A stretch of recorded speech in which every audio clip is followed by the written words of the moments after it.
Hey everybody, Jason Bermas here, and the latest in the R. Kelly case really should have people reflecting on what I call our injustice system, selective enforcement, and even the rigging of jury trial outcomes through money, threats, and deception.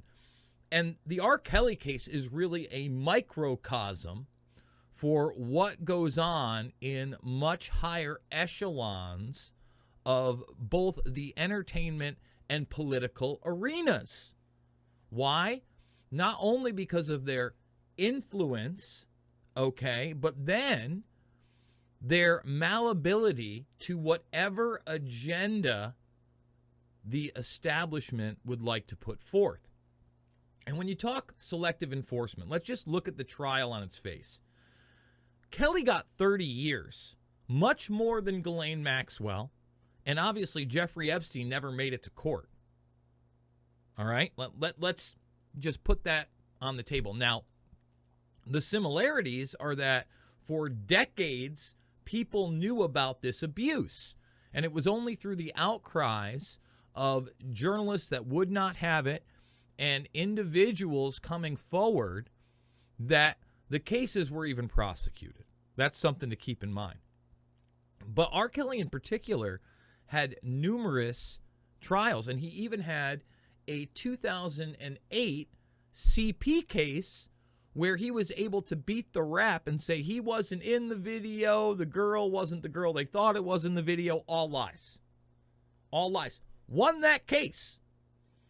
And now what we have is a case that revisits that, has the mother of the victim herself, and the sister of the victim of the infamous video that was talked about and even parodied by Dave Chappelle, where she has now come forth, said that not only is she in the video, but she was abused hundreds of times by R. Kelly. And the father and the mother were involved in some type of a payoff. She felt she was threatened, according to this new article. The father worked for Kelly. Now, I want that to sink in for some people.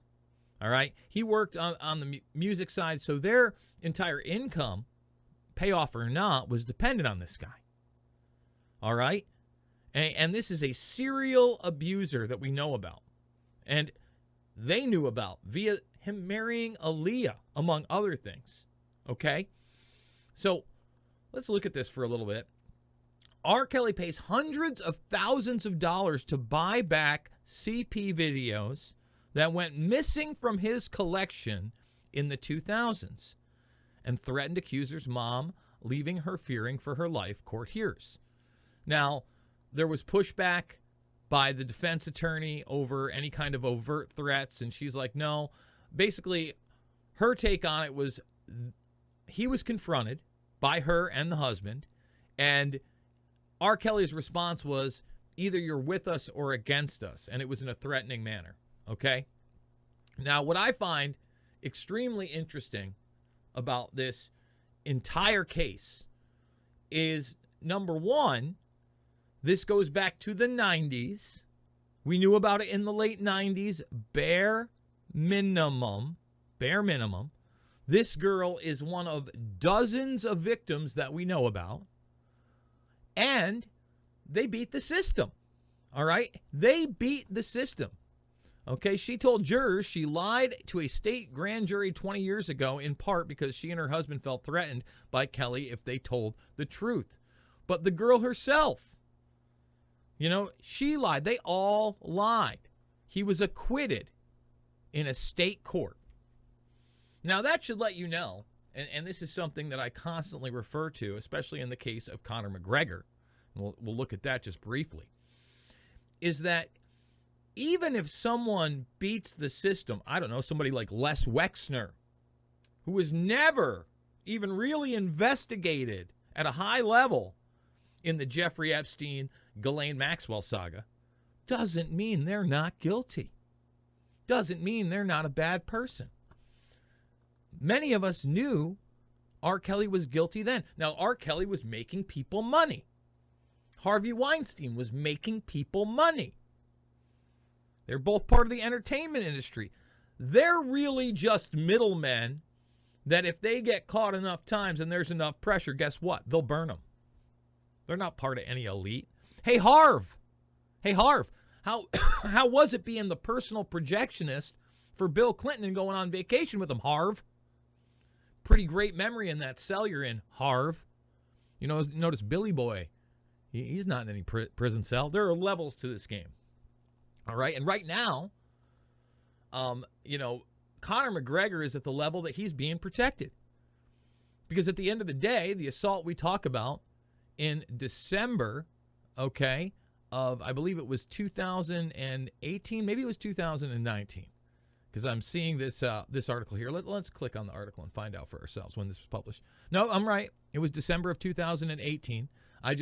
The tweet was a year later, putting it together. So yeah, December of 2018. It's 2022. Again, took a long time for any real prosecution for this one. Woman too afraid to give statement for alleged rape by Irish sports star. You know, and when you're hospitalized for days, and the police source says at the end of the day, there is no doubt this young lady suffered a horrendous ordeal, the examinations and all the evidence shows that she was, you know what, and very badly assaulted in that penthouse suite. And there is a huge thread of that evidence. They decided not to prosecute. They believed him when he said it was consensual. You know, she's had to go to civil court now. Here are the leaked WhatsApp messages, really grotesque. One of several victims. It was illegal to even name him in the European press. Somebody was discussed at RTE, and when he was finally arrested a month later, they put out his name. 1 in 12 rape claims advances to conviction, okay, over in the UK. 8% is what they used to have the headline on. I want people to understand that. And she refused money, right? But I still to this day, when I talk about that, I'm some kind of a conspiracy theorist or he's innocent. No, it's a microcosm for how the whole system works, for how the whole entire system works. If you are malleable, if you can be blackmailed, if you're part of the system, you're going to be able to get away with it for a very long time. Think about what Harvey Weinstein did. Again, I keep going back to the Harv. But to intimidate his victims, he used Black Cube, the private security firm that relies heavily on ex-IDF and Mossad agents. All right? There was actually some really great work out there on that matter that was published. Man, was it Vanity Fair? I'm not quite sure, but it was Rowan. What's his name there? It was the daughter of the famous. Wasn't it Woody Allen's kid? Supposedly, and a lot of people thought it was Frank Sinatra's kid. So yeah, you know, you look at that guy. He did really good work on that. So they use these private firms. They use money and influence, and they beat the system a lot. Every once in a while, that system catches up with you, Jean-Luc Brunel. Like, he's in that circle. Where are all the other arrests and trials? Forget about this stupid idea of a client list, everybody. There's no client list. What they do have are flight logs, receipts, a bunch of videos, hard drives full of them. We showed you the hard drives, burned discs, where it literally, on the disc is written that it's some kind of a video event. Okay? DVDs that are burned, and then folders full of pictures and other things that are all blacked out. You can't even see what they say on the side. Client list. Look at all that evidence. That's a paper trail. That's a video trail. And forget about who's helping run it with them. Those are the upper echelons. All right? And if you can take a guy like R. Kelly, and you can give him 30 years. I mean, he's going to be, I think there's another trial after this one. He's going to do 50, 100. Why is it that Maxwell's not doing anywhere near this amount of time? Why aren't the people involved with her also being arrested? And a lot of the names are out there. The other associates. You know, Kellen's one of them. Marcin Kova. I believe Groff is in there. There's a lot of names that are already available, that were available even before they arrested Epstein. All right? So this whole idea of a client list, guys, everybody has to grow up. It's well beyond a client list. It's the idea that Maxwell, Epstein, and others in that network were intelligence assets and agents, not only of the agency here or even in Israel, but also it looks like European intelligence, right? It does look like UK and British intelligence on top of all of it. Why? Because it's kind of this unholy alliance. You want to know what the deep state really is you got to go all the way back to just Iran-Contra to get a glimpse of how it works globally and internationally. But internationally, this is going on. R. Kelly ain't the only one. And it's great that we could finally bring some justice to that case, but we have to shine light on a whole bunch more.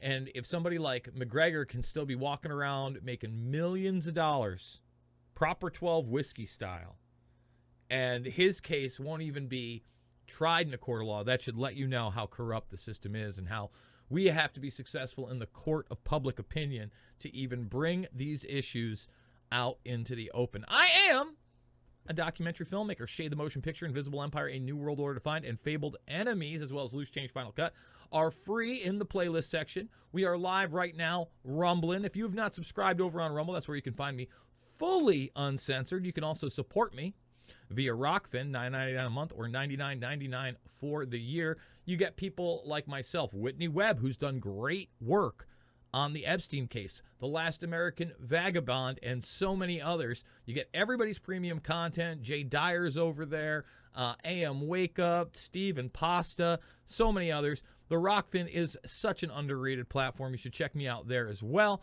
And if you want to financially support me in another way, this is the most direct way to do it, other than my PayPal, which is jasonisvoid@yahoo.com. But buy me a coffee, $5, $10, $15. It absolutely means the world to me. It's a GoFundMe alternative. Somebody was asking me whether I made this up, or I get the vast majority of it.